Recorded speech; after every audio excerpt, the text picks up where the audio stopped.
The appraisal says one thing, the market says another. Who wins? And how do you explain that to your seller? There are a lot of different types of property evaluations, from the city assessment to appraisals. Even within appraisals, there's various types.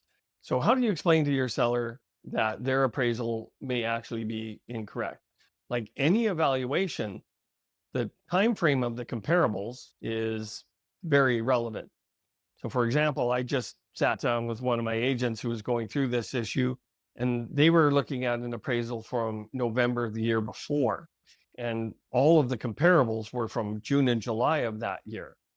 So, that is a big difference in terms of the market of that day to today. So, timing is a very big factor in terms of any evaluation and any appraisal.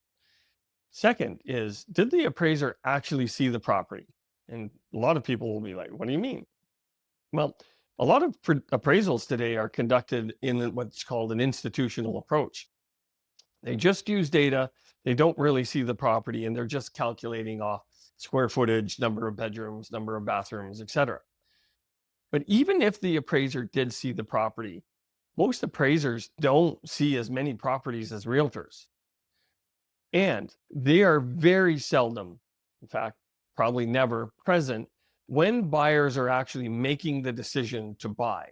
So realtors have a kind of intelligence in terms of how the market is moving that appraisers don't see or don't get firsthand access to. The other issue with regards to an appraisal is the lack of data. Most appraisals only include 3 properties. Every property in a corporate relocation that I was involved in required at least 3 appraisals. And I was always surprised in the hundreds and hundreds of times that I saw these different appraisals, they never added up to the same thing. The appraisers had their own biases, and with those biases come different valuations. An example would be some would value a deck at 2,500, some would value it at 5,000, some at 10,000. And so you would get these disparaging adjustments. But the fact that there's only 3 data points, 3 properties that they're comparing, anybody who's in any field of data analytics would say that is certainly not enough. And we can actually reduce in an evaluation the amount of bias or error from subjectivity by having more data. The point is that the more data you have, the better. The other thing appraisals don't use or take into consideration is the active listings on the market. And because of that, they also don't consider the absorption rate. These are 2 very key and important pieces of information that every realtor has to look at in terms of the saleability of a property. The active listings really set the ceiling for the market. So the sales will generally show you where the floor is, but the active listings will show you what the ceiling is, because that's your competition.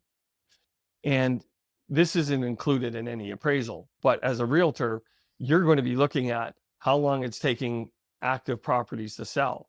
The absorption rate simply calculates how many active listings there are, and based over a period of time, a number of sales, how long it would take to absorb the current comparable inventory.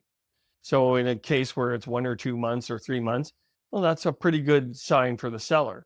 But as soon as you start getting into 5, 6, 7 or more months, now the seller is probably competing with other sellers who are adjusting their prices. That's kind of how I would explain it to my clients is the appraisal is a piece of evidence, but I wouldn't put all the money on it because here's the market data.